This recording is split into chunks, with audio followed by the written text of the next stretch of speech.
ও বউ, আমি দুধ খাবো। আরে এত রাতে আমি তোমার জন্য দুধ কোথায় পাবো? তাছাড়া আমি তোমাদের বাড়িতে নতুন এসেছি, কোনো কিছুই চিনি না। আমি ওই দুধ খেতে বলিনি, আমি তোমার দুধ খাবো। প্লিজ একটু দাও না। আরে এসব তুমি কি বলছো? আমার 3 মাসের ছোট বাচ্চাও আমার বুকের দুধ খায়, আর এখন কিনা তুমি বলছো তুমি আমার বুকের দুধ খাবে? এই কথা বলতে তোমার একটুও লজ্জা করছে না? আরে আমার লজ্জা করবে কেন? আর এখানে লজ্জা করার কি আছে? আমি আমার বউয়ের দুধ খেতে চেয়েছি। আসলে আমি দেখছি তোমার সত্যি সত্যি মাথা খারাপ হয়ে গেছে, তাই পাগলের মতো কথা বলছো। আরে না, আমি একদম সত্য কথা বলছি। মেয়ে খাচ্ছে খাক না, আমারও খেতে ইচ্ছে করছে, প্লিজ একটু খেতে দাও। আরে থামবে তুমি? তোমার কথা শুনে মেয়েটা ঘুম থেকে উঠে কান্নাকাটি শুরু করে দেবে। এমনিতেই সারাদিন অনেক কান্নাকাটি করেছে। কিচ্ছু হবে না, মেয়ের জন্য আমি ফর্মুলা দুধ এনে রেখেছি। মেয়ে কান্নাকাটি করলে মেয়েকে তুমি ফর্মুলা দুধ খেতে দেবে, কিন্তু আমি তোমার দুধ খাবো। এই বলে রাফি প্রিয়াঙ্কার দিকে এগিয়ে আসে আর প্রিয়াঙ্কার বুকের মধ্যে নিজের মুখ লুকিয়ে নেয়। এদিকে প্রিয়াঙ্কার 3 মাসের মেয়ে বাচ্চাটা তখনই কান্না করে দিল। প্রিয়াঙ্কা রাফিকে নিজের বুকের উপর থেকে সরিয়ে দিয়ে মেয়েকে কোলে নিল আর তারপর বুকের দুধ খাওয়াতে লাগলো। তখনই রাফি আবার শুরু করলো। ও বউ, তুমি আমার সঙ্গে এরকম করছো কেন? প্লিজ একটু দাও না। তোমার মেয়ে খাচ্ছে দেখে আমার খুব লোভ লাগছে। তোমার তো দেখি আসলেই মাথায় সমস্যা আছে, তোমাকে ডাক্তার দেখাতে হবে। তুমি একটু চুপচাপ শুয়ে থাকো, নয়তো ঘুমিয়ে পড়ো। আমাকে একটু মেয়েটাকে শান্তি মতো ঘুম পাড়াতে দাও। এই বলে প্রিয়াঙ্কা তার মেয়েকে ঘুম পাড়াতে লাগলো। এদিকে রাফি মুখ ফুলিয়ে অপর পাশ ফিরে বসে রইল, কিন্তু ঘুমালো না। প্রায় ঘন্টাখানিক সময় লাগলো প্রিয়াঙ্কার মেয়েকে ঘুম পাড়াতে। প্রিয়াঙ্কা তার মেয়েকে বিছানায় শুয়ে দিয়ে নিজেও ঘুমাতে যাবে, তখনই রাফি প্রিয়াঙ্কাকে টান দিয়ে নিজের বুকের সঙ্গে মিশিয়ে নিল আর বলতে লাগলো। আচ্ছা প্রিয়াঙ্কা, তুমি কি আমাকে পেয়ে খুশি নও? এরকম কেন বলছো? এরকম কোনো ব্যাপার না। তাহলে তুমি আমার সঙ্গে এরকম কেন করছো? আমি তোমার স্বামী, তোমার সবকিছুর উপর আমার অধিকার রয়েছে, কিন্তু তুমি আমাকে কোনো কিছুই করতে দিচ্ছ না কেন বলো তো? প্রিয়াঙ্কা তখন কোনো কথাই বলে না, চুপচাপ রাফির বুকের উপর শুয়ে থাকে। এদিকে রাফি বারবার প্রিয়াঙ্কাকে জিজ্ঞেস করতে থাকে, তখনই প্রিয়াঙ্কা হঠাৎ করেই ধমক দিয়ে বলতে থাকে। আরে তুমি এসব কি শুরু করেছো? তুমি তো সবকিছু জেনে শুনেই আমাকে বিয়ে করেছো, তারপর আবার তুমি কেন আমাকে বারবার প্রশ্ন করছো? হ্যাঁ, এটা 100% সঠিক। আমি তোমার ব্যাপারে সবকিছু জেনে শুনে তারপরেই বিয়ে করেছি, কিন্তু তুমি হয়তো ভুলে যাচ্ছ আমি তোমার স্বামী আর আজ আমাদের বাসর রাত। এটা ঠিক যে তোমার জীবনে একটা বিশাল অ্যাক্সিডেন্ট হয়ে গেছে, কিন্তু তার মানে এই নয় যে জীবন থেমে থাকবে। সময় কখনোই থেমে থাকে না, সময় তার মতো নিজস্ব গতিতে চলে যায়। তাই আমাদেরও উচিত সময়ের সঙ্গে সঙ্গে নিজেদের জীবনটাকেও পাল্টে দেওয়া। তাই তো আমি তোমাকে বিয়ে করার মতো সিদ্ধান্ত নিয়েছি, কিন্তু তুমি তো দেখছি এখনো সেই অতীত নিয়ে পড়ে থাকতে চাও। আমি অতীত নিয়ে পড়ে থাকতে চাই না, আমি অতীত ভুলে যেতে চাই। আমি অতীত ভোলার চেষ্টা করছি। যদি সেটাই হতো তাহলে তুমি আমাকে কাছে টেনে নিতে, সেটা তো করছোই না। উল্টো আমি নিজে থেকে তোমার কাছে যেতে চাইছি, তুমি সেটাও আমাকে যেতে দিচ্ছ না। তুমি বারবার আমাকে বাধা দিচ্ছ। তুমি কেন এরকম করছো আমার সঙ্গে, বলবে কি একটু আমাকে? আসলে আমার জীবনের কালো অধ্যায়টা আমি ভুলতে পারছি না। কেন আমার সঙ্গে এরকম হয়েছে?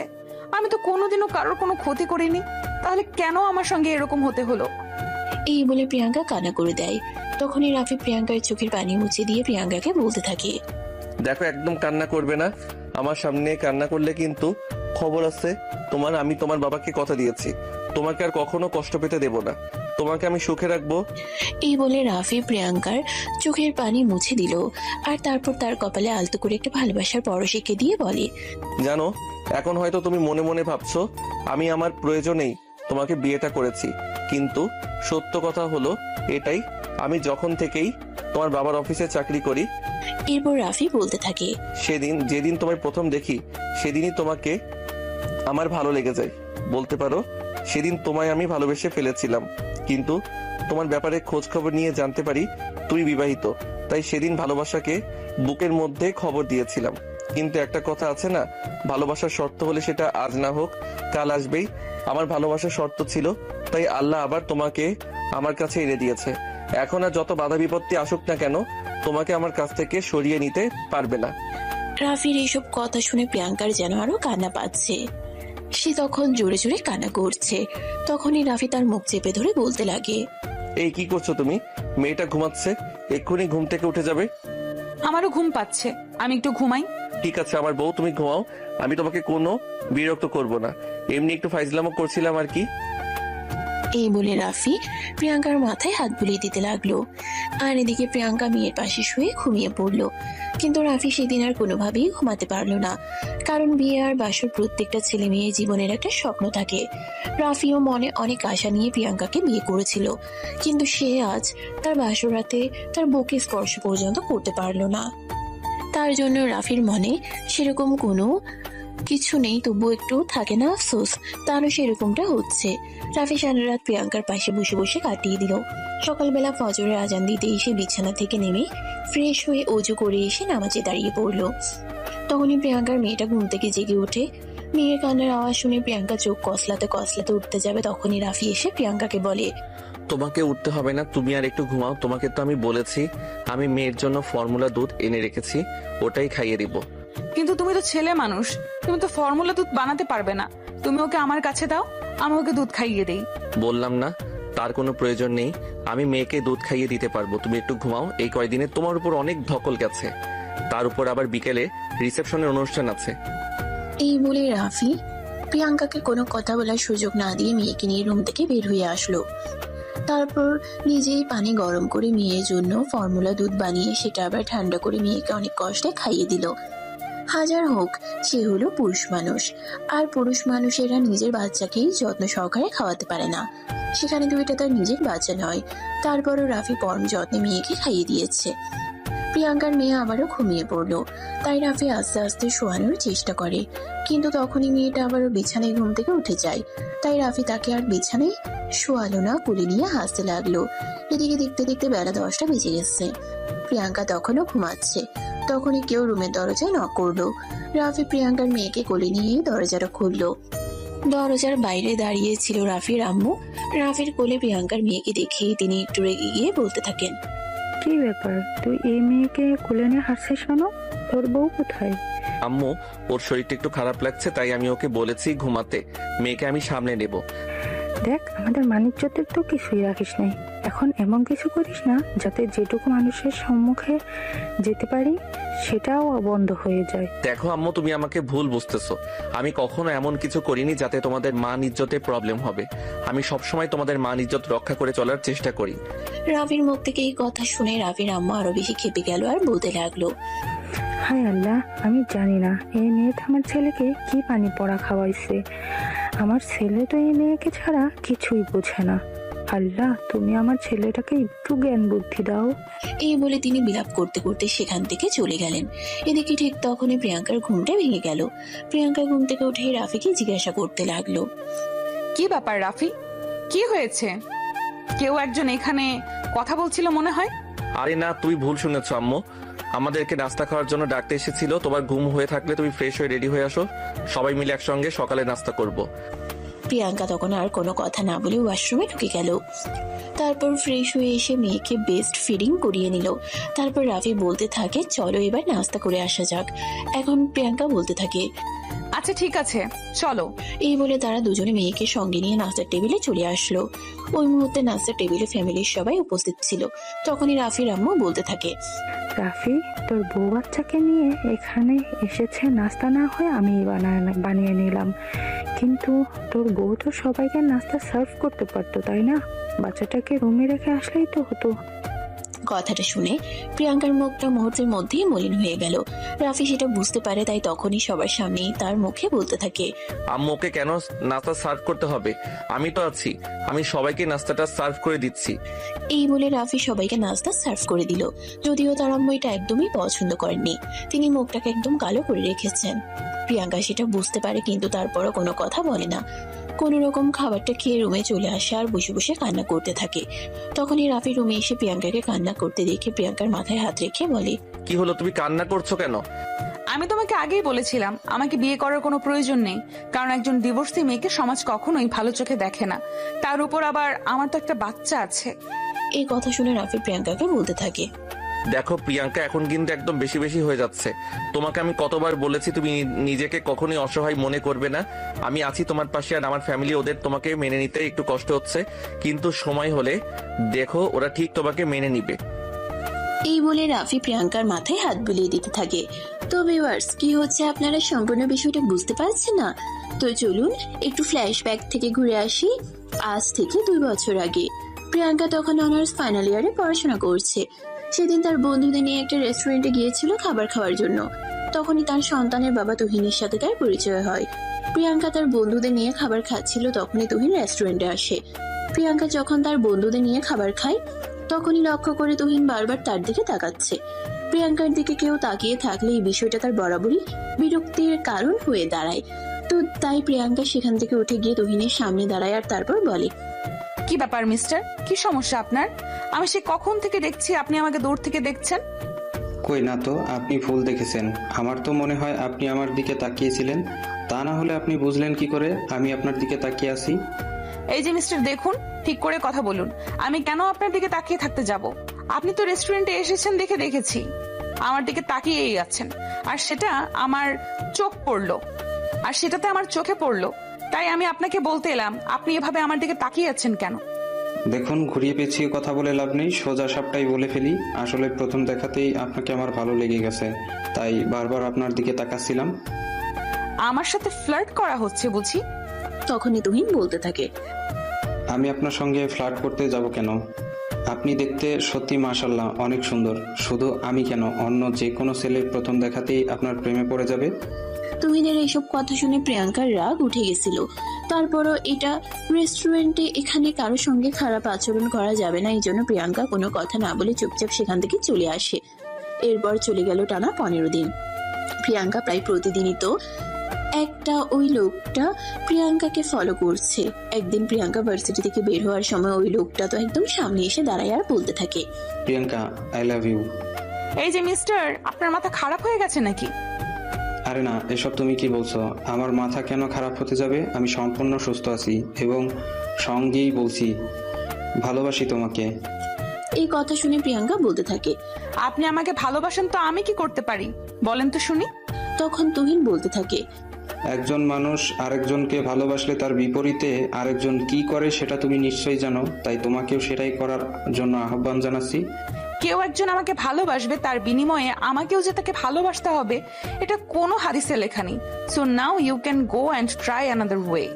এই বলে প্রিয়াঙ্কা সেখান থেকে চলে যাচ্ছিল। তখনই তুহিন পেছন থেকে প্রিয়াঙ্কার হাতটা ধরে ফেলে আর বলতে থাকে, প্রিয়াঙ্কা, প্লিজ বিলিভ মি, আমি তোমাকে সত্যি সত্যি ভালোবেসে ফেলেছি। তোমাকে ছাড়া আমি এক মুহূর্তে থাকতে পারছি না।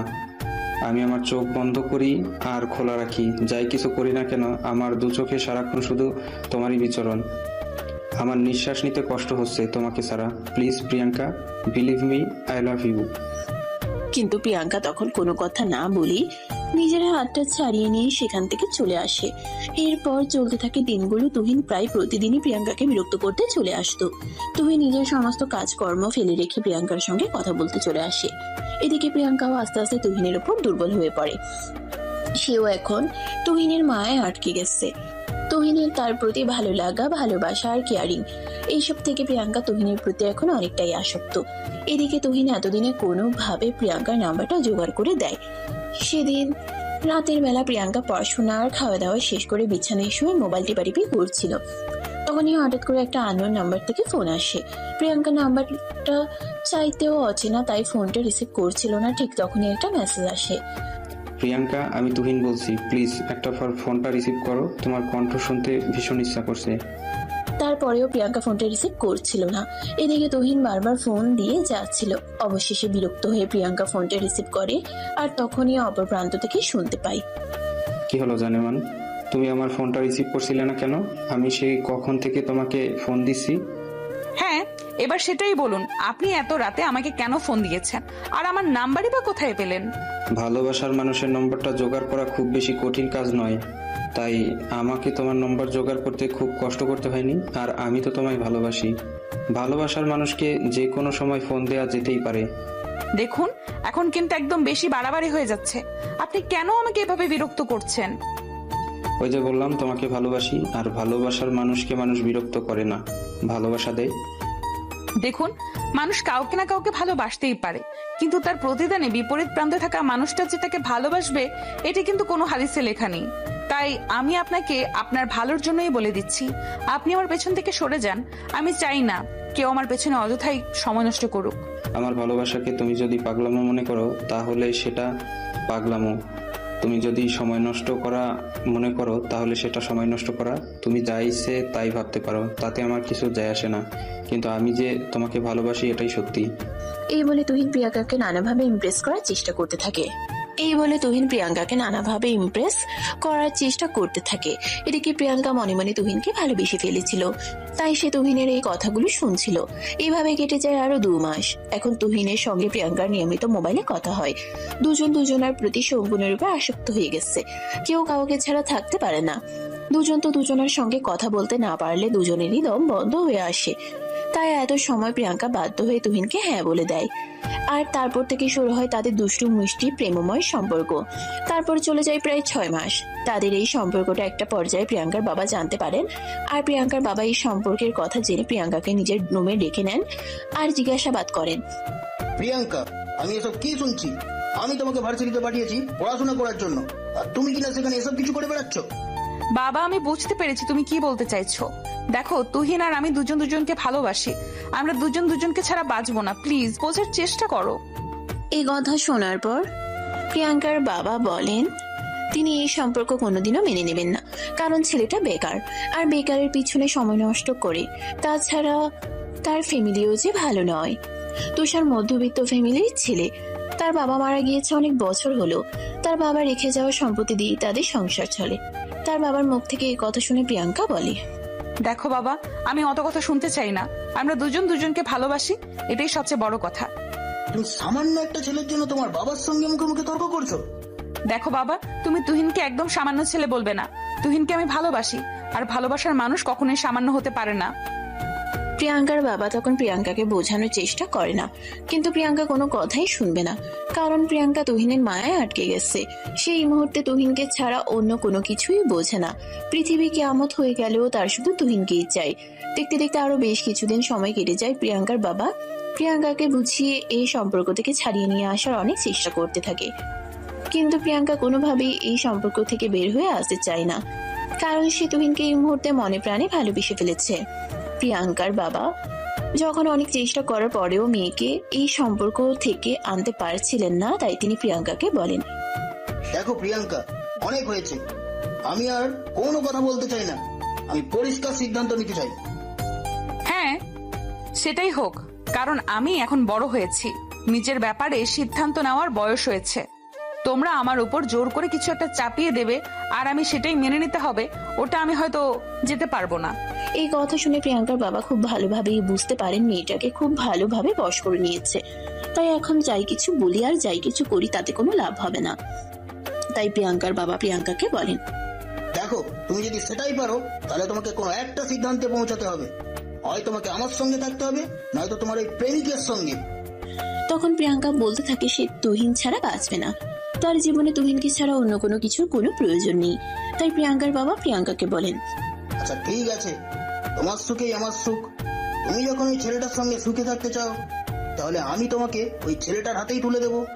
তুমি ওই ছেলেটাকে আমার বাড়িতে ডেকে নাও, কারণ তুমি যদি পালিয়ে গিয়ে বিয়ে করো তাহলে সমাজের কাছে আমি মুখ দেখাতে পারবো না। আর এই বয়সে এসে আমার মান ইজ্জত চলে যাক, সেটা নিশ্চয়ই তুমি চাও না। আচ্ছা ঠিক আছে, তবে তাই হোক। আমি তুহিনকে কালকেই তোমার সঙ্গে দেখা করে কথা বলতে বলবো। এই বলে প্রিয়াঙ্কা সেখান থেকে নিজের রুমে চলে যায়। এরপর সেদিন রাতেই তুহিনকে ফোন করে সবকিছু জানায়। তুহিনও সঙ্গে সঙ্গেই প্রিয়াঙ্কার বাবার সঙ্গে দেখা করতে রাজি হয়ে গেল। আর তার পরের দিন তুহিন প্রিয়াঙ্কার বাবার সঙ্গে দেখা করতে চলে আসলো। প্রিয়াঙ্কার বাবা তখন তুহিনকে জিজ্ঞাসা করেন, তুমি কি সত্যিই আমার মেয়েকে ভালোবাসো?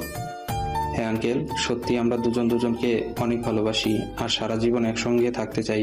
প্লিজ আঙ্কেল, আপনি আমাদের সম্পর্কটা মেনে নিন। আমরা দুজন দুজনকে ছাড়া বাঁচবো না। তুহিনের এই কথা শুনে তখন প্রিয়াঙ্কার বাবা বলতে থাকে, আচ্ছা ঠিক আছে, তোমরা যখন দুজন দুজনকে এতটাই ভালোবাসো তাহলে আমি তোমাদের এই সম্পর্ক মেনে নিলাম। এখন থেকে তোমরা দুজন একসঙ্গেই থাকবে। আমি কালকেই তোমাদের বিয়ের ব্যবস্থা করছি। হ্যাঁ, এই কথা শুনে তুহিন সেখান থেকে চলে গেল। আর এরপর তিনি প্রিয়াঙ্কার বাবা তুহিন এবং প্রিয়াঙ্কার ঘরোয়া ভাবে বিয়ের অনুষ্ঠানের আয়োজন করেন এবং নিজেই প্রিয়াঙ্কাকে তুহিনের হাতে তুলে দেন। প্রিয়াঙ্কা খুশি মনে তুহিনের সঙ্গে চলে গেল, কিন্তু প্রিয়াঙ্কা সেই খুশিটা বেশি দিন স্থায়ী হলো না। বিয়ের পর থেকে তুহিন প্রিয়াঙ্কাকে অত্যাচার করতে শুরু করলো।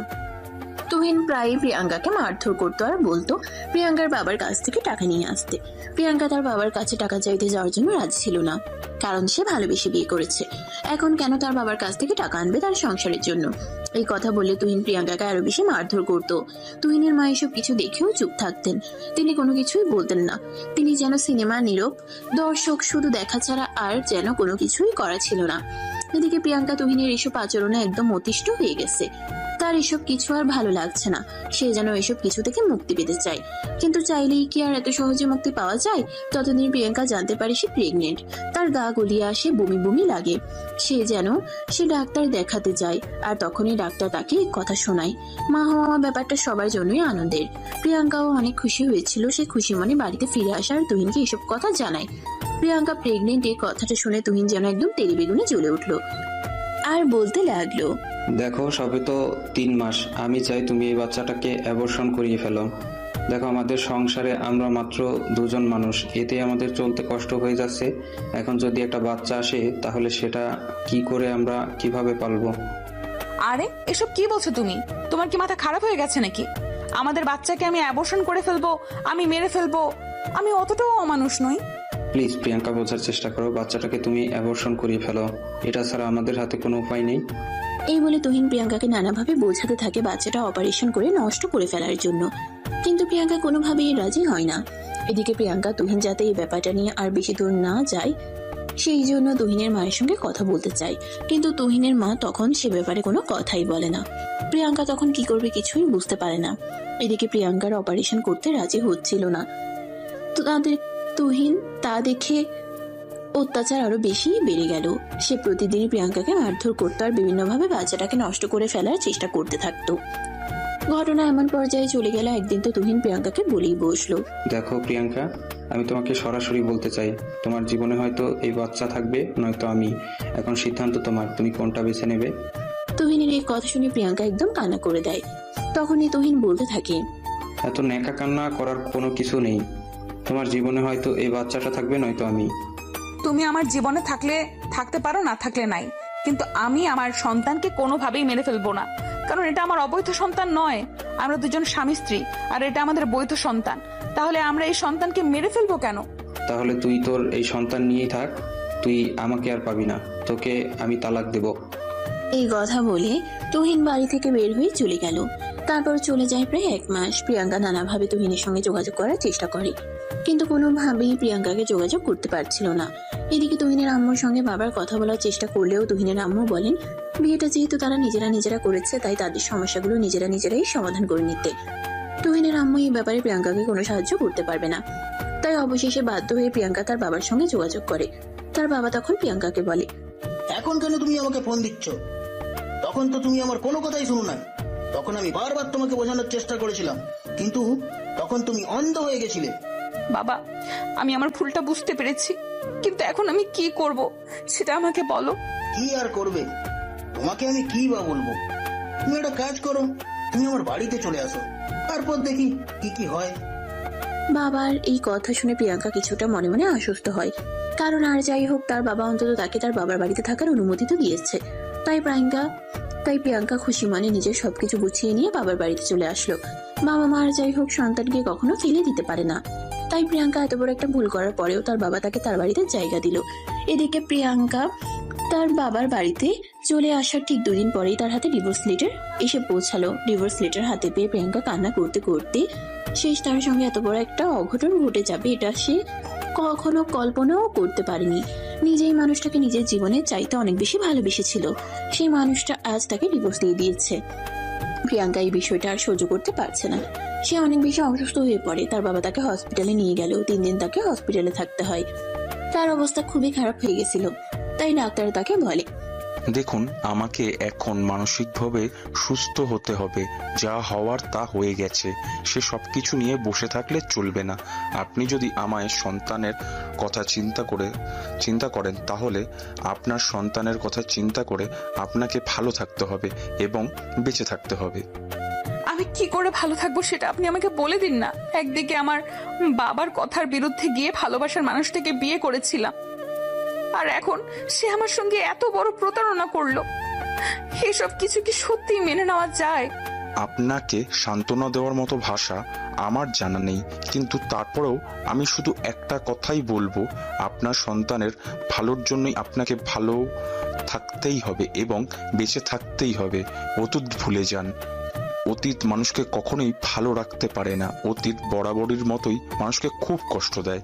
তারপর ডাক্তার আরো অনেক কিছু বলে, প্রিয়াঙ্কাকে বোঝানোর চেষ্টা করে। একটা সময় প্রিয়াঙ্কা নিজেও মনে মনে চিন্তা করে তার জীবন থেকে এসব কিছু বাদ দিয়ে দিতে হবে, তা না হলে সে ভালো থাকতে পারবে না। 3 দিন পর প্রিয়াঙ্কাকে নিয়ে বাড়িতে চলে আসা হয়, আর তারপর থেকেই শুরু হয় প্রিয়াঙ্কার জীবনে নতুন অধ্যায়। প্রিয়াঙ্কা বাড়িতে এসে ডিভোর্স লেটারে সাইন করে ডিভোর্স লেটার পাঠিয়ে দেয়। এদিকে প্রিয়াঙ্কার গর্ভে থাকা সন্তান আস্তে আস্তে বড় হতে থাকে। প্রিয়াঙ্কার তখন প্রেগনেন্সি 9 মাস চলছিল।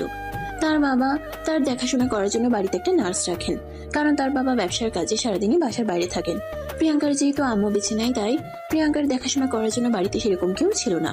আরেকদিন সকালবেলা প্রিয়াঙ্কা ঘুম থেকে উঠে ওয়াশরুমে যাওয়ার জন্য, তখনই হঠাৎ করে তার তলপেটে প্রচন্ড ব্যথা শুরু হয়।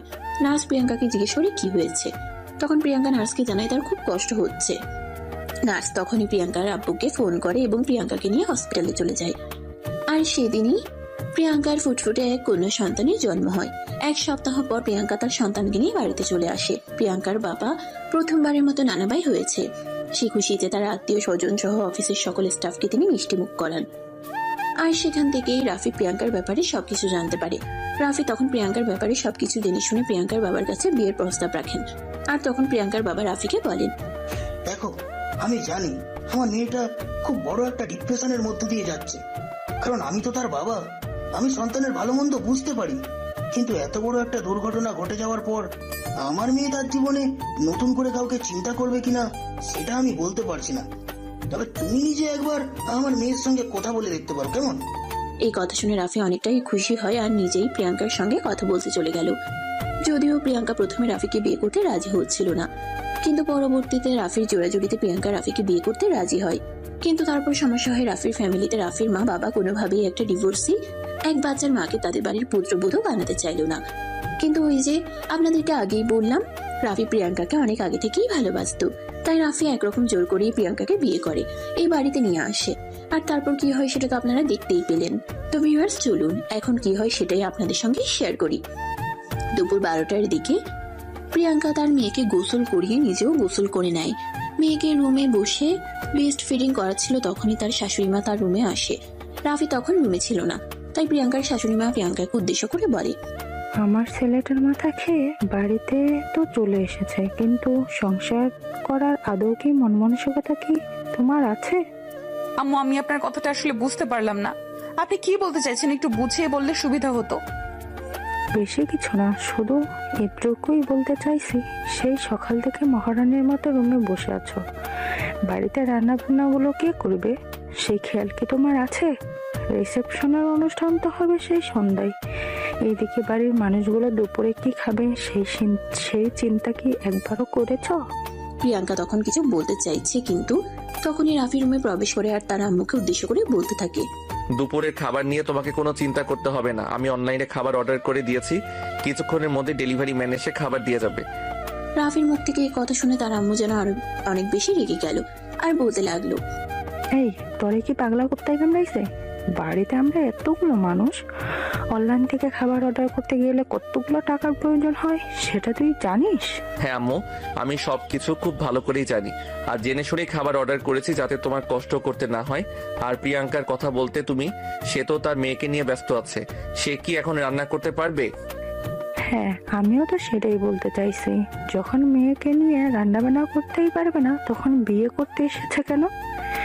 সংসারে কাজ করতে না পারলে সংসার করতে আসার তো কোনো প্রয়োজনই নেই। এই কথা শুনে প্রিয়াঙ্কা মনে মনে অনেকটা কষ্ট পায়, কিন্তু তারপরও সেটা নিজের মধ্যেই ধামাচাপা দিয়ে রাখে। আর তারপর বলতে থাকে, আম্মু, আপনি কোনো চিন্তা করবেন না, আমি ঋতুকে এখনই ঘুম পাড়িয়ে দিয়ে তারপর সবার জন্য দুপুরের খাবার তৈরি করে নেব। একদম চুপ হয়ে তুমি এখানে বসে থাকো।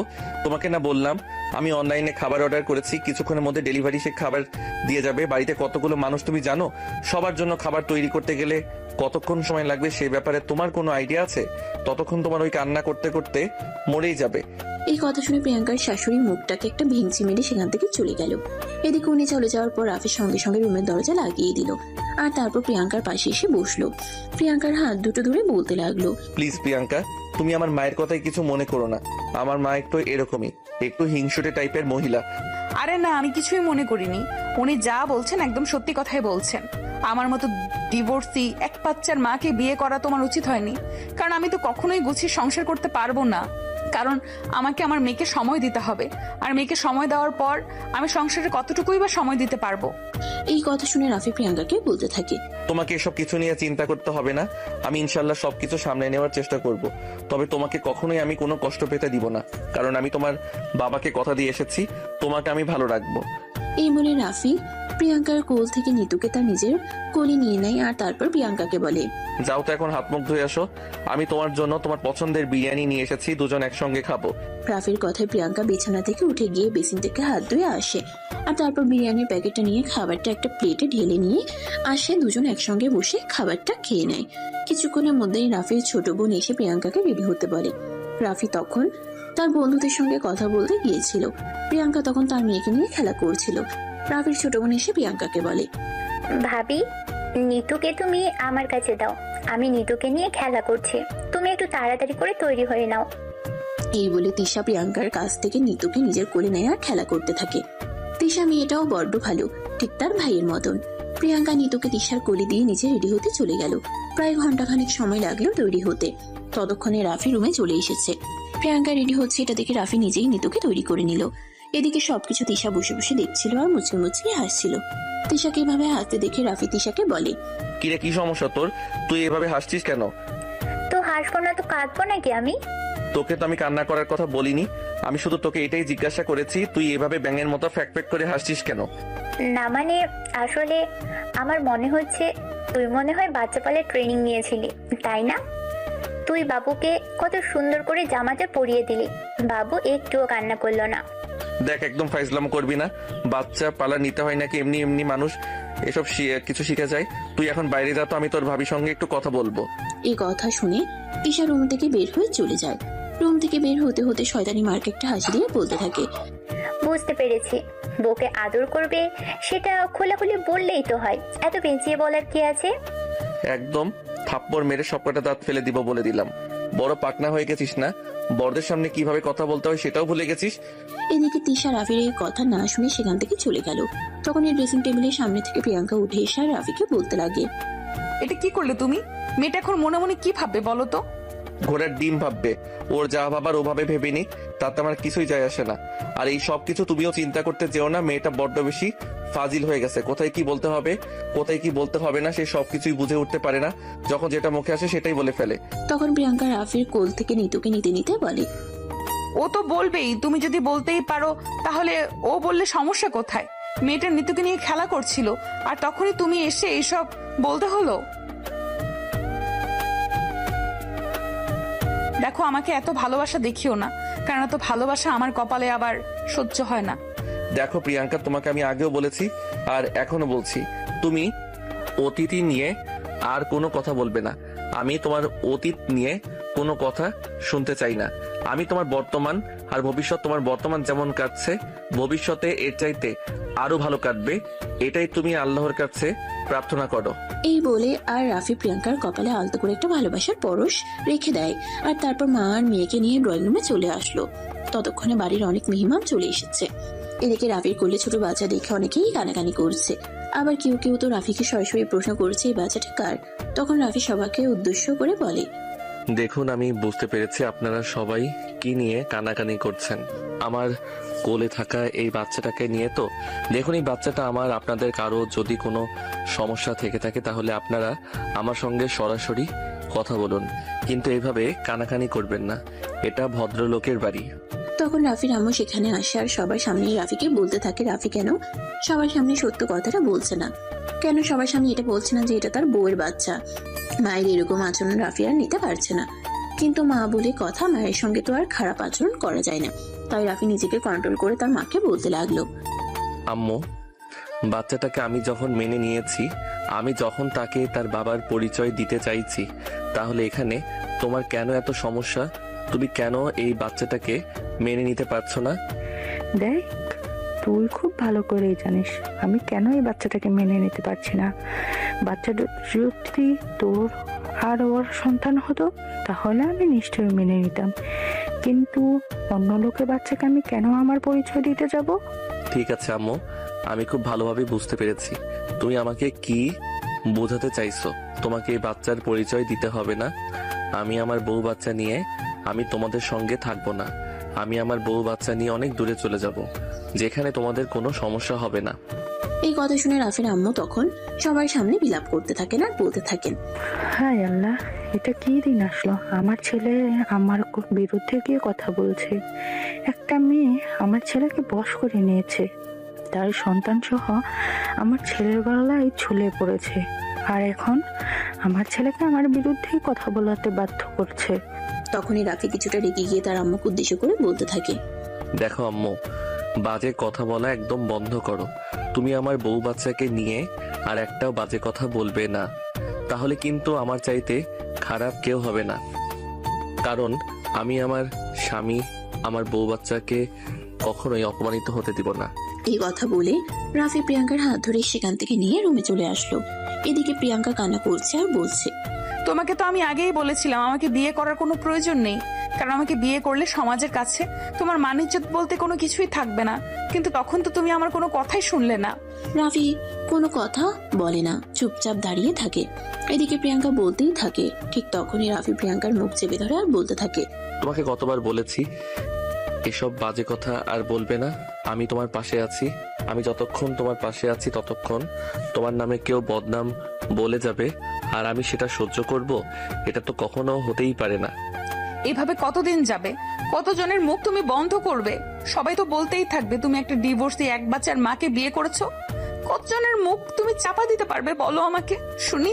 ঠিক আছে, যেখানে গেলে কেউ আমাদেরকে এই ব্যাপারে কোনো কথাই বলতে পারবে না, আমি তোমাকে আর আমার মেয়েকে নিয়ে সেখানেই চলে যাব।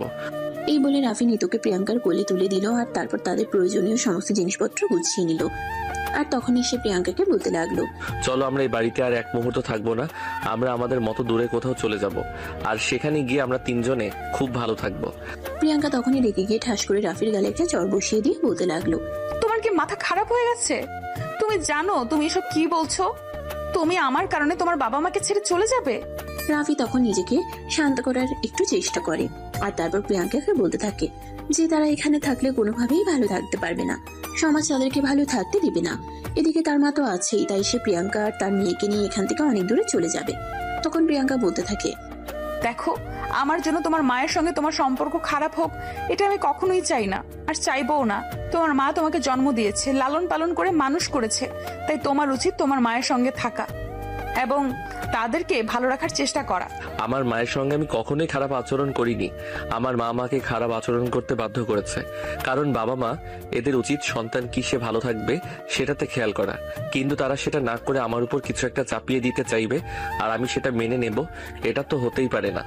দেখো, তারা তোমার উপর কোনো কিছু চাপিয়ে দিতে চাইছে না। এটা শুধু তারা কেন, পৃথিবীর সব বাবা মাই করবে। কারণ কোনো বাবা মা তার সন্তানকে একটা ডিভোর্সি মেয়ের সঙ্গে বিয়ে হতে কখনোই দেবে না। তারপর যদি আবার একটা বাচ্চা থাকে তাহলে তো কথাই নেই। প্রিয়াঙ্কার এই কথা শুনে রাফি কিছুটা রেগে গিয়ে প্রিয়াঙ্কাকে বলতে লাগলো, তুমি আমার সঙ্গে যাবে কি যাবে না সেটা তোমার সিদ্ধান্ত। আমি মেয়েকে নিয়ে চলে যাচ্ছি, মন চাইলে আসতে পারো, না হলে তুমি এখানেই থেকে যাও। তোমাকে আমি কিছুই বলবো না। এই বলে রাফি লাগেজ নিয়ে মেয়েকে কোলে নিয়ে রুম থেকে বের হয়ে নিচে চলে আসলো। তখনও তার বাবা মা সহ ফ্যামিলির সবাই সেখানে উপস্থিত ছিল এবং বিয়ে বাড়ির সমস্ত অতিথিরাও সেখানে উপস্থিত ছিল। রাফির আম্মু রাফিকে এভাবে আসতে দেখে বলেন, কি রে, কি হয়েছে? তুই লাগেজ নিয়ে কোথায় যাচ্ছিস? যেখানে গেলে আমার বউ বাচ্চা নিয়ে তোমাদের কোনো সমস্যা হবে না, আমি সেখানেই চলে যাচ্ছি। আশা করি আমাদের জন্য তোমাদের আর মান ইজ্জত যাবে না। তখন রাফির আম্মু আবারও মায়া কান্না শুরু করে দেয়। একে একে সবার কাছে রাফি আর রাফির বোন নামে বিচার দিতে থাকে। এদিকে রাফি ওইসব কিছু তোয়াক্কা না করে তার বউকে বলে, তুমি এখন আমার সঙ্গে এখান থেকে যাবে নাকি এখানে দাঁড়িয়ে দাঁড়িয়ে এইসব নাটক দেখতে থাকবে? এখন একটু বেশি হয়ে যাচ্ছে না? না, একটু বেশি হচ্ছে না। কারণ যেখানে আমার স্ত্রী সন্তানের কোনো সম্মান থাকবে না সেখানে আমি কেন থাকবো? তুমি চলো আমার সঙ্গে, এত কিছু তোমাকে ভাবতে হবে না। কিন্তু আমরা কোথায় যাব সেটা তো বলবে। যেদিকে দু চোখ যায় চলে যাব, কিন্তু এখানে আর এক মুহূর্ত থাকবো না। এই বলে রাফি প্রিয়াঙ্কার হাত ধরে টানতে টানতে বাড়ি থেকে বেরিয়ে নিয়ে চলে গেল। এদিকে তখনই রাফির ছোট বোন তিশা তার আম্মুকে বলতে লাগলো, এটা তুমি কি করলে ভাইয়া? রাগ করে বাড়ি থেকে চলে গেছে। তুইও তো দেখছি ওই বদমাস মার্কা মেয়েটার মতোই হয়েছিস। ওদের পক্ষ নিয়ে কথা বলছিস। বেশি বাড়াবাড়ি করলে কিন্তু তোকেও বাড়ি থেকে বের করে দেবো। হ্যাঁ, তাহলে সেটাই করো। আমি ওই বাড়িতে থাকতে চাই না। এই বাড়িতে থাকার কোনো ইচ্ছে আমার নেই। এইটুকুন ছোট্ট একটা মেয়েটার সঙ্গে তোমাদেরকে হিংসা করতে হয়। কিরকম মন মানসিকতা তোমাদের সেটাই ভাবতে পারছি না। দেখ, একদম মানবতা দেখাতে আসবি না। আমি মানবতা পছন্দ করি না। একে তো বিয়ে করেছে এক ডিভোর্সি মেয়েকে, তার উপরে আবার সঙ্গে একটা বাচ্চাও। আমি আরেকজনের বংশধরকে আমার পরিচয় কেন দেব বলতে পারিস? এই কথা বলে রাফির আম্মু তিশাকে বকাবকি করতে শুরু করে দেয়। তিশা তখন আর কোনো কথা না বলে চুপচাপ সেখান থেকে চলে গেল আর নিজের রুমে গিয়ে কান্না করতে লাগলো। এদিকে রাফির আম্মু বকবক করেই চলেছে। বাড়িতে আমন্ত্রিত হয়ে আসা মেহমানরাও এটা নিয়ে কানাঘুষা করছে। রাফি কেন এরকম একটা ডিভোর্সি মেয়েকে বিয়ে করতে গেল, তার উপর আবার একটা বাচ্চা সঙ্গে নিয়ে। এদিকে তিশা নিজের রুমে এসে বারবার রাফিকে ফোন করছে, কিন্তু রাফি ফোন তুলছে না। অপরদিকে রাফি প্রিয়াঙ্কা আর নিতুকে নিয়ে একটা ট্যাক্সি ভাড়া করে ওটাতে উঠে গিয়েছে। এদিকে প্রিয়াঙ্কা বারবার রাফিকে বলছে, আরে বাবা, আমরা কোথায় যাব সেটা তো বলবে। এইভাবে বাড়ি থেকে কেন জানি হুট করে বের হয়ে আসলে আমার জন্য তোমার ফ্যামিলিতে অশান্তি হলো। তোমাকে আমি আগেই বলেছিলাম এগুলো। প্রিয়াঙ্কার এই কথা শুনে রাফি কিছুটা রেগে গেল আর তখনই প্রিয়াঙ্কাকে ধমক দিয়ে বলতে লাগলো, একদম চুপ করে বসে থাক বলছি। তোমাকে না বললাম কোনো কথা বলবে না, তারপরে তুমি কেন বকবক করছো? রাফি এরকম আচরণে প্রিয়াঙ্কা আগে কখনো দেখেনি। রাগে সে একদম অগ্নিমূর্তি হয়ে গেছে, চোখ দুটো একদম লাল হয়ে গেছে। প্রিয়াঙ্কা তখন অনেকটা ভয় পেয়ে গেল, আর কোনো কথাই বললো না, চুপচাপ গাড়িতেই বসে রইল।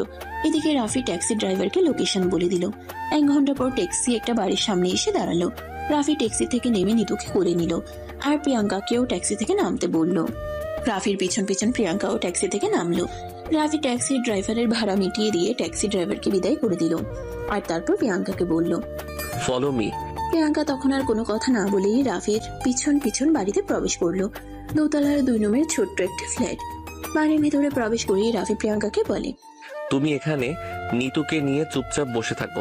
আমি কিছু প্রয়োজনীয় জিনিস কিনে তাড়াতাড়ি ফিরে আসবো। সাবধান, আমি আসার আগে এখান থেকে একটাও নড়বে না। এই বলে রাফি বাড়ি থেকে বের হয়ে গেল। এদিকে প্রিয়াঙ্কা নিতুকে নিয়ে বসে আছে। তখনই নিতু কান্না করতে শুরু করলো। প্রিয়াঙ্কা কোনো রকমে নিতুকে একটু বেস্ট ফিডিং করিয়ে দিল। নিতু ঘুমিয়ে পড়লো। প্রিয়াঙ্কা নিতুকে কোলে নিয়ে বসে রইলো আর অপেক্ষা করতে লাগলো কখন রাফি ফিরে আসবে। অপরদিকে রাফি বাসা থেকে বের হয়ে সোজা একটা সুপার শপে চলে গেল।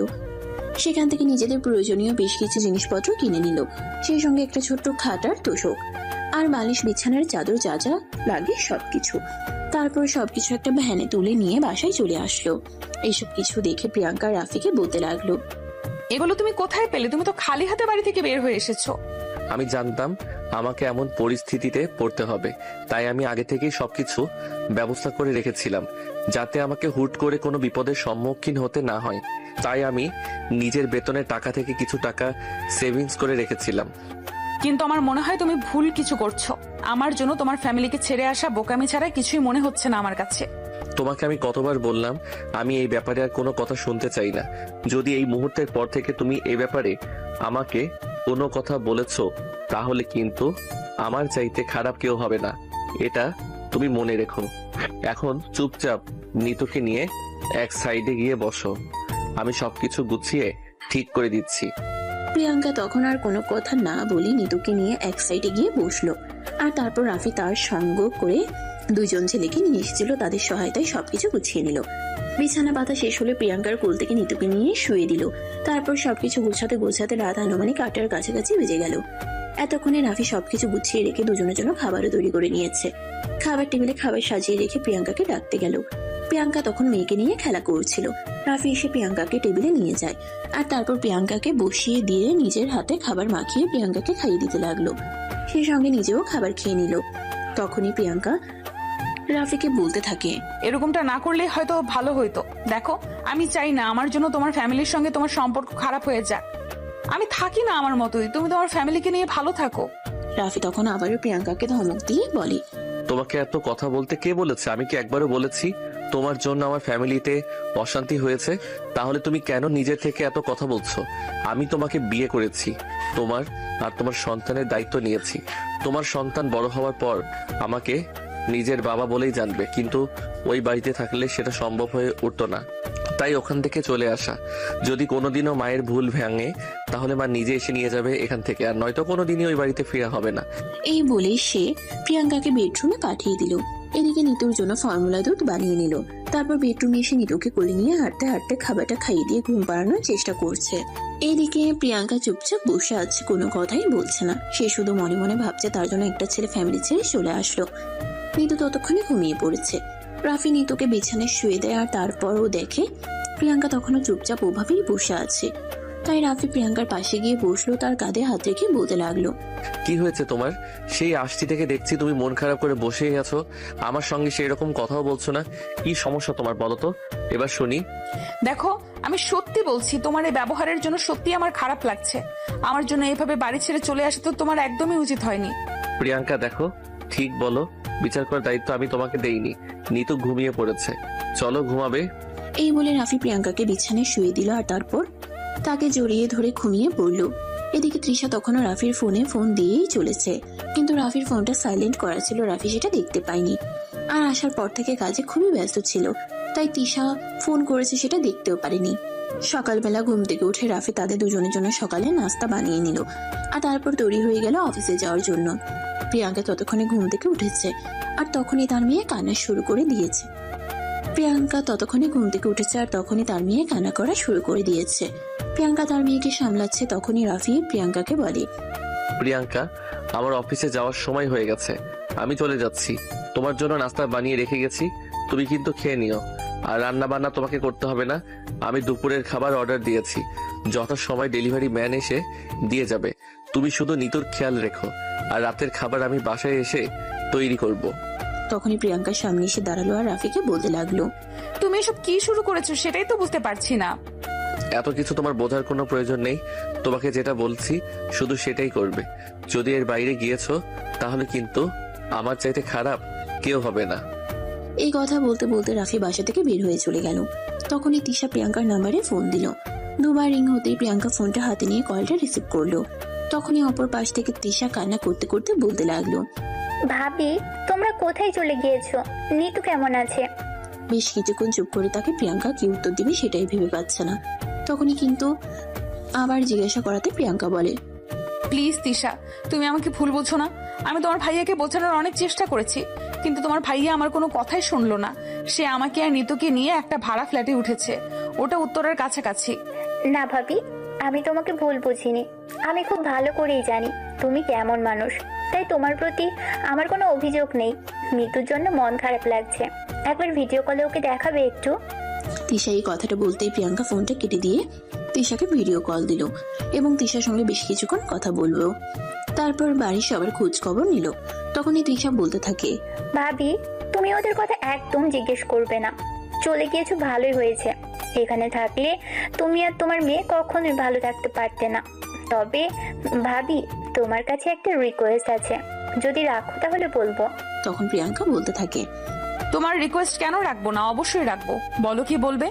তখন তিশা বলতে থাকে, ভাবি, আমি জানি তোমার মেয়ে, তার উপর আমাদের কারোর কোনো অধিকার নেই। তবে মিতু যতক্ষণ আমাদের কাছে থেকেছে, এইটুকু সময়ের মধ্যে আমি তাকে অনেক ভালোবেসে ফেলেছি। মেয়েটাকে এক মুহূর্তের জন্য ভুলতে পারছি না। আমি যদি মাঝে মধ্যে তোমাদের বাড়িতে আসি, তাহলে মিতুর সঙ্গে একটু সময় কাটাতে দিবে তো? এই কথা বলে প্রিয়াঙ্কা বলতে লাগে, আরে এটা তুমি কি বলছো? কেন দেখা করতে দিব না, অবশ্যই দিব। তোমার যখন মন চাইবে তখনই তুমি চলে আসবে। আমি আমাদের বাসার ঠিকানা তোমাকে মেসেজ করে পাঠিয়ে দিব। এরপর দুজনে বেশ কিছুক্ষণ গল্প গুজব করে, আর তারপর ফোন রেখে দেয়। এদিকে দেখতে দেখতে সকাল 10টা বেজে গেছিল। তাই প্রিয়াঙ্কা নিতুকে একটু খাইয়ে ঘুম পাড়িয়ে দিয়ে নিজে নাস্তাটা করে নিল, আর তারপর দুপুরে রান্নার জন্য কিছু ব্যবস্থা করলো। তখনই নিতু ঘুম থেকে উঠে যায়, আর তারপর প্রিয়াঙ্কা নিতুকে নিয়ে ব্যস্ত হয়ে পড়ে। তাই দুপুরের খাবারটা আর রান্না করা হয়নি। এদিকে দেখতে দেখতে দুপুর 1টার কাছাকাছি বেজে গেছিল। তখনই হঠাৎ কলিং বেলের আওয়াজ শুনে প্রিয়াঙ্কা মনে মনে ভাবতে লাগলো, এই সময়ে আবার কে আসলো। 7-5 চিন্তা করতে করতে সে দরজাটা খুলে দিল। তখনই ডেলিভারি ম্যান তার হাতে একটা খাবারের প্যাকেট ধরিয়ে দিল। প্রিয়াঙ্কা খাবারের প্যাকেটটা নিয়ে রুমে চলে আসে, আর তখনই তার মনে পড়ে রাফি তাকে বলেছিল রাফি তার জন্য দুপুরের খাবার অর্ডার দিয়ে এসেছে। তাই সে দুপুরের খাবার খেয়ে নেয়। এদিকে সারাদিন একা একা বাসায় থাকতে থাকতে প্রিয়াঙ্কা বোর হয়ে যাচ্ছিল। সন্ধ্যা 7টার দিকে রাফি অফিস থেকে বাসায় ফিরে আসার বাসায় এসেই কাজে লেগে পড়ে। সবকিছু গুছিয়ে রেখে রান্না করতে করতে রাত 10টা বেজে যায়। রান্না শেষ করেই রাফি নিতুর কাছে চলে আসলো। নিতু তখন খেলা করছিল। রাফি নিতুকে কোলে নেয় আর তারপর প্রিয়াঙ্কাকে বলে, সারাদিন একা একা মেয়েকে সামলাতে হয়েছে, তাই খুব কষ্ট হয়ে গেছে, তাই না? তুমি দেখছি উল্টো কথা বেশ ভালোই বলতে পারো। সারাদিন অফিস করে এসে বাসার সব কাজ করছো কেন? কেন করছো আমার জন্য এত কিছু? তোমার জন্য করব না তো কার জন্য করব বলো শুনি? আদরের বউ, তোমার জন্য যদি আমি কোনো কিছু না করি তাহলে কার জন্য করব তুমি বলে দাও। এইভাবেই গল্প করছিল তারা দুজনে। ঠিক তখনই প্রিয়াঙ্কার ফোনে তার বাবা ফোন দেয়। প্রিয়াঙ্কা ফোনটা রিসিভ করে আর কথা বলতে থাকে। আসসালামু আলাইকুম বাবা, কেমন আছো তুমি? ওয়ালাইকুম আসসালাম। এই তো আল্লাহর রহমতে ভালোই আছি। তোদের কি অবস্থা? তোর কেমন আছিস? আর আমার নানু ভাই কেমন আছে? আলহামদুলিল্লাহ, আমরা সবাই খুব ভালো আছি। একটা কাজ কর, কাল একবার নিতুকে আর জামাইকে নিয়ে আমাদের বাড়িতে চলে আয়। নানা ভাইকে দেখতে খুব ইচ্ছে করছে। আজ 3 দিন হয়ে গেল নানা ভাইকে দেখতে পাই না। আচ্ছা বাবা, ঠিক আছে, আমি রাফির সঙ্গে কথা বলে তোমাকে জানাবো। তোকে বলতে হবে না, তুই ফোনটা রাফির কাছে দে। আমি রাফিকে বলে দিচ্ছি কাল অফিসে আসার সময় ওদের দুজনকে নিয়ে আসবে। আর তারপর অফিস শেষে রাফিও এখানে চলে আসবে। তারপর 2-3 দিন এখানে থাকবে। এই বলতেই প্রিয়াঙ্কা ফোনটা রাফির হাতে তুলে দিল আর তারপর রাফি তার শ্বশুর মশাইয়ের সঙ্গে কথা বলতে লাগলো। রাফি তার শ্বশুর মশাইকে বলে সে কালকেই প্রিয়াঙ্কা আর নিতুকে নিয়ে তার শ্বশুরের বাড়িতে যাবে। এই বলে তারা কথা বলে শেষ করে আর তারপর তারা দুজনে নিতুকে নিয়ে খেলা করতে থাকে। এইভাবেই চলে গেল বেশ কিছুক্ষণ সময়। অলরেডি রাত 11টা বেজে গেছে। তাই প্রতিদিনের মতো রাতে খাবার নিয়ে বেডরুমে চলে আসলো আর প্রিয়াঙ্কাকে নিজের হাতে খাইয়ে দিল। রাফির এরকম যত্ন দেখে প্রিয়াঙ্কা কান্না করছে। তখনই রাফি প্রিয়াঙ্কাকে জিজ্ঞাসা করে, কি হয়েছে? তুমি এভাবে কান্না করছো কেন? তুমি কি আমার কোনো কাজে কষ্ট পেয়েছো? তখন প্রিয়াঙ্কা বলতে থাকে, কষ্ট পাওয়ার তো কোনো কারণ আমি দেখতে পাচ্ছি না, কারণ এই কান্নাটা সুখের। কারণ যে মানুষটাকে ভালোবেসে বিয়ে করেছিলাম সেই মানুষটার সঙ্গে তো সুখী হতে পারিনি। আর যেই মানুষটা আমাকে ভালোবেসে বিয়ে করলো সেই মানুষটা আমাকে কত সুখে রাখছে, কত যত্ন করছে, কেয়ার করছে। যে মানুষটা আমার সন্তানের বাবা হওয়ার কথা ছিল সেই মানুষটা আমার মেয়ের এখনো ছায়াটাও দেখতে পাইনি। আর যে মানুষটার সঙ্গে কোনোদিন কথাই হয়নি, সেই মানুষটার সঙ্গে পরিচয় হওয়ার কোনো কথাই ছিল না, সেই মানুষটা আজ আমার মেয়ের দেখাশোনা করছে, আমার মেয়েকে আদর যত্ন করছে। এগুলো ভেবেই কান্না পায়। তখন রাফি প্রিয়াঙ্কার চোখের পানি মুছে দিয়ে বলে, তোমাকে তো বলেছি তুমি অতীতের কথা মনে করে একদম মনে কষ্ট পাবে না। আমি চাই না তুমি তোমার অতীত মনে পুষে রাখো। আমি চাই তুমি তোমার বর্তমান আর ভবিষ্যৎ নিয়ে বেঁচে থাকো। এরপর তারা দুজনে খাবার শেষ করে এদিকে নিত অনেকক্ষণ আগেই ঘুমিয়ে গেছিল। রাফি আর প্রিয়াঙ্কা দুজনে বিছানায় আসে ঘুমানোর জন্য। প্রিয়াঙ্কা শুয়ে পড়েছিল। একটু আগেই রাফি মশারিটা নিয়ে সবকিছু গুছিয়ে আসতে একটু দেরি হয়ে গেল। রাফি প্রিয়াঙ্কার কাছে এসে প্রিয়াঙ্কাকে একটু জড়িয়ে ধরে আর তারপর তার কানের কাছে মুখ নিয়ে বলে, তোমাকে কিছু বলতে চাই। বলো। ওই যে সেদিন বলেছিলাম ওটা চাই। কোনটা চাও খুলে বলো তো। না মানে আসলে নিতু তো অনেক আগেই ঘুমিয়ে গেছে, তাই বলছিলাম। প্রিয়াঙ্কা তখন বিষয়টা কিছুটা আন্দাজ করতে পারে। তারপরও সবকিছু বুঝেও না বুঝার ভান করে সে রাফিকে বলে, আরে বাবা, আমাকে খুলে না বললে আমি বুঝবো কি করে তুমি কি বলতে চাইছো? দেখো, একদম চালাকি করার চেষ্টা করো না। আমি খুব ভালোভাবে বুঝতে পেরেছি তুমি সবটা বুঝতে পেরেছো, তারপরও তুমি না বোঝার ভান করছো, তাই না? এটা শুনে প্রিয়াঙ্কা মুচকে মুচকে হাসতে থাকে। তখনই রাফি প্রিয়াঙ্কার গাল দুটো ধরে বলে, তুই বড্ড চালাক, তাই না? এই বলে রাফি প্রিয়াঙ্কার ঠোঁট দুটো আলতো করে ছুঁয়ে দেয়। রাফির ছোঁয়া পেয়ে প্রিয়াঙ্কা কেঁপে ওঠে। এটা দেখে রাফি প্রিয়াঙ্কার ঠোঁট দুটোতে নিজের ঠোঁট দুটো কিছুক্ষণের জন্য ডুবিয়ে দিল আর কিছুক্ষণ পরে ছেড়ে দিল। প্রিয়াঙ্কার শরীর কাঁপছেটা দেখে রাফি জিজ্ঞাসা করে, কি হলো, তোমার শরীর কাঁপছে কেন? জানি না, আমার কেমন যেন লাগছে। রাফি তখন আবারও আলতো করে প্রিয়াঙ্কার ঠোঁট দুটো ছড়িয়ে দেয়। প্রিয়াঙ্কা আবারও কেঁপে ওঠে। রাফি তখন বুঝতে পারে আসলে প্রিয়াঙ্কাকে পুরোপুরি কাছে চাইছে। তাই রাফি প্রিয়াঙ্কার ঠোঁট দুটো নিয়ে ইচ্ছে মতো চুমো খেতে থাকে। প্রিয়াঙ্কাও তখন কোনো বাধা না দিয়ে রাফির সঙ্গে রেসপন্স করতে থাকে। রাফি প্রিয়াঙ্কার সারা শরীরে ভালোবাসার স্পর্শ এঁকে দিতে থাকে। প্রিয়াঙ্কার নিঃশ্বাস ভারী হয়ে আসতে থাকে। সে কোকাতে শুরু করে। প্রিয়াঙ্কাকে এমন করতে দেখে রাফি বলে, কি হয়েছে, তুমি এরকম কেন করছো? খুব কষ্ট হচ্ছে বুঝি? কেন, তুমি বোঝো না? বুঝি তো, তাই তো সেদিন চেয়েছিলাম কিন্তু তুমি তো দিলেই না। আমি জানি একটা মেয়ে যদি কখনো একবার শারীরিক সম্পর্ক করে ফেলে তাহলে সে কখনোই আর শারীরিক সম্পর্ক ছাড়া থাকতে পারে না, তার খুব কষ্ট হয়। তুমি কিভাবে ছিলে সেটা বলবে আমাকে? প্রিয়াঙ্কা তখন কোনো কথাই বলে না, চুপচাপ থাকে। তখন রাফি আবারও প্রিয়াঙ্কাকে বলে, আচ্ছা, তোমার কি এতদিন একা একা থাকতে একটু কষ্ট হয়নি? কষ্ট তো হয়েছে, কিন্তু কষ্ট হলেই কি আর করা যাবে? এটা তো আর এমন কোনো জিনিস নয় যে বাজার থেকে কিনে নিয়ে আসবো। এখন রাফি বলতে থাকে, আমাকে বিয়ে করার জন্য তাহলে এতদিন সময় কেন দিচ্ছিলে? আরো আগে আমার কাছে চলে আসলেই তো পারতে। তাহলে তো আমি তোমাকে আমার মতো করে ভালোবাসা দিয়ে আগলে রাখতাম, তোমার আর কোনো কষ্ট হতো না। ভালোবাসার উপর থেকে আমার বিশ্বাস উঠে গেছে। আমি এখন আর কাউকে এত সহজে বিশ্বাস করতে পারি না। কিন্তু তুমি তো এমন একটা মানুষ যাকে যতই অবহেলা করেছি আরো ততই কাছে চলে আসো। তোমাকে তো চাইলেও দূরে ঠেলে দিতে পারি না। তুমি তো আমার কাছ থেকে জোর করে এসব কিছু আদায় করে নাও। তো কি করব আমি? তুই যদি নিজের থেকে আমাকে আমার পাওনাটা বুঝিয়ে না দাও, তাহলে তো আমাকে আমার ভালোবাসা দিয়েই আদায় করে নিতে হবে। এই বলে রাফি প্রিয়াঙ্কার সারা শরীরে পাগলের মতো চুমু খেতে থাকে।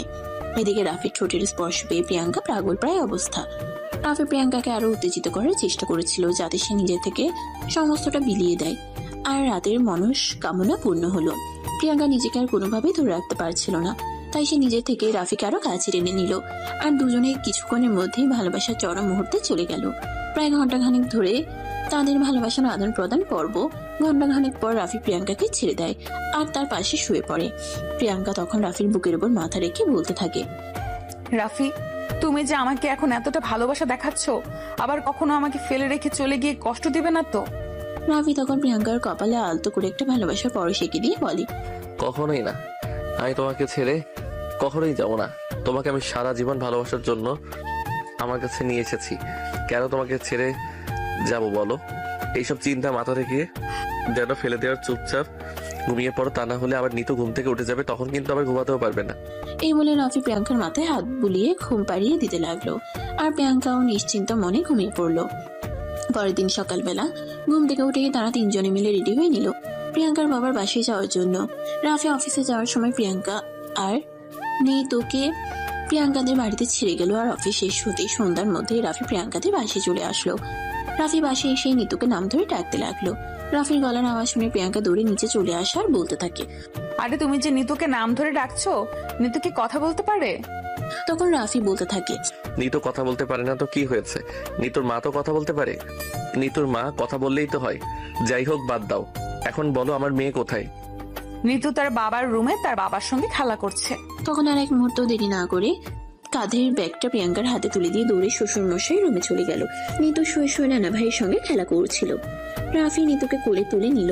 তখনই তার শ্বশুর মশাই তাকে বলেন, কি ব্যাপার? কি শ্বশুর বাড়িতে এসে শ্বশুর মশাইকে ভালো মন্দ জিজ্ঞাসা না করেই মেয়েকে কোলে তুলে নিয়েছো? শ্বশুর মশাই কি এখন পর হয়ে গেল নাকি? রাফি তার শ্বশুর মশাইয়ের এমন কথা কিছুটা লজ্জা পেয়ে গেল। আসলে তো সত্যি বাড়িতে এসে প্রথমেই তো শ্বশুর মশাইয়ের খোঁজ খবর নেওয়া উচিত ছিল। তাই রাফি তার শ্বশুর মশাইকে বলে, আই এম সরি আব্বু, আসলে অফিসে গিয়ে নিতুকে খুব মিস করছিলাম। যাই হোক, এবার বলেন আপনি কেমন আছেন? এই তো আলহামদুলিল্লাহ, এখন ভালোই আছি। যদিও এই কয়দিন নিতু বাড়িতে না থাকায় একটু খারাপ লাগছিল। রাফি, তোমাকে একটা কথা বলতে চাই, রাখবে? হ্যাঁ আব্বু, বলুন আপনি কি বলতে চান। আমি আপনার কথা রাখার জন্য সর্বদা প্রস্তুত, কারণ আপনি আমার ভালোবাসার মানুষটাকে আমার করে এনে দিয়েছেন। তাই আপনার কাছে আমি চিরকৃতজ্ঞ। কৃতজ্ঞতা তো আমার প্রকাশ করা উচিত, কারণ আমি আমার মেয়েটাকে দেখেছি। যেই কয়দিন আমার বাড়িতে ছিল সেই কয়দিন কিভাবে মনমরা হয়ে থাকতো। আর আজ মাত্র 3 দিন পার হয়েছে, আর এই 3 দিনেই আমার মেয়ের চেহারাটা বদলে গেছে। আমি সম্পূর্ণ নিশ্চিত আমার মেয়েটা এখন তোমার কাছে খুব ভালো থাকবে বাবা। আব্বু, আমি জানি না আমি আপনার মেয়েকে কতটা ভালো রাখতে পারবো, তবে আমি আমার সর্বোচ্চটা দিয়ে চেষ্টা করব। প্রিয়াঙ্কা এবং নিতুকে ভালো রাখার জন্য বাকিটা আল্লাহর উপর ছেড়ে দিয়েছি। আপনি শুধু আমাদের জন্য দোয়া করবেন। হ্যাঁ বাবা, সেটাই। আমি আমার মেয়েটাকে আজ যেরকম হাসি খুশি আর প্রাণোজ্জ্বল দেখছি, আমি যেন আমার মেয়েটাকে সারা জীবন এইরকমই দেখি। এটাই তোমার কাছে একজন বাবা হিসেবে আমার অনুরোধ বাবা। আপনি আমার উপর ভরসা করতে পারেন। আমি আপনার ভরসা রক্ষা করার জন্য সর্বোচ্চ চেষ্টা করব। এই বলে তারা শ্বশুর জামাই মিলে বেশ কিছুক্ষণ বসে গল্প গুজব করে। আর তারপর সবাই মিলে একসঙ্গে বসে রাতের খাবার খেয়ে রুমে চলে আসে। প্রিয়াঙ্কা নিতুকে ঘুম পাড়িয়ে অপেক্ষা করছিল রাফি কখন রুমে আসবে। রাফি তার শ্বশুর মশাইয়ের সঙ্গে একটা ব্যাপারে কথা বলতে বলতে দেরি হয়ে গেছিল, তাই রুমে আস্তে আস্তে রাত 12টার কাছাকাছি বেজে গেল। রাফি রুমে এসে দেখতে পাই প্রিয়াঙ্কা বসে বসে তার জন্য অপেক্ষা করছে। তখনই রাফি প্রিয়াঙ্কার কাছে এসে তার কাঁধে হাত রেখে বলতে থাকে, কি হলো মাই ডিয়ার বউ পাখি, তুমি এখনো অপেক্ষা করছো কেন আমার জন্য? ঘুমিয়ে পড়লেই তো পারতে। ঘুম আসলে তবে তো ঘুমাবো। কেন ঘুম আসছে না কেন? শরীর খারাপ নাকি? আমি মেডিসিন নিয়ে আসবো? থুর ছাই, তুমি কিছুই বোঝো না, শরীর খারাপ হতে যাবে কেন? ও আচ্ছা, বুঝতে পেরেছি। সেদিন তো আমাকে তোমার কাছে যেতে দিচ্ছিলে না, আর এখন বুঝি আমাকে ছাড়া ঘুম আসছে না? রাফির এই কথা শুনে প্রিয়াঙ্কা লজ্জায় লাল হয়ে গেল আর নিজের মুখটা লুকানোর জন্য বৃথা চেষ্টা করতে লাগলো। রাফি তখন নিজের হাত দুটো প্রিয়াঙ্কার দুই গালে রেখে প্রিয়াঙ্কার মুখটা একটু উঁচু করে ধরে বলতে থাকে, ভালোবাসা পাওয়া যায় বুঝি? রাফি তখন আর একটু দেরি না করে প্রিয়াঙ্কার ঠোঁট নিজের দুই ঠোঁটে নিয়ে নিল আর প্রিয়াঙ্কাকে নিজের ভালোবাসার উষ্ণতায় উষ্ণিত করতে লাগলো। রাফি প্রিয়াঙ্কার শরীরে ভালোবাসার স্পর্শ দিতে থাকে। প্রিয়াঙ্কা রাফির স্পর্শ পেয়ে পাগল প্রায় অবস্থা, নিজেকে আর বেশিক্ষণ ধরে রাখতে পারেনি। কিছু সময়ের মধ্যেই দুজন ভালোবাসার অতল সাগরে হারিয়ে যায় আর সুখময় রঙিন জীবনের স্বপ্ন দেখতে থাকে। সুপ্রিয় ভিউয়ার্স, আমাদের আজকের গল্পটা এই পর্যন্তই ছিল। গল্পটা আপনাদের কাছে কেমন লেগেছে ছোট্ট একটা কমেন্টে জানাবেন। আবার দেখা হবে নতুন কোনো এক ভালোবাসার গল্পে। সে পর্যন্ত সবাই ভালো থাকবেন, সুস্থ থাকবেন। আল্লাহ হাফেজ।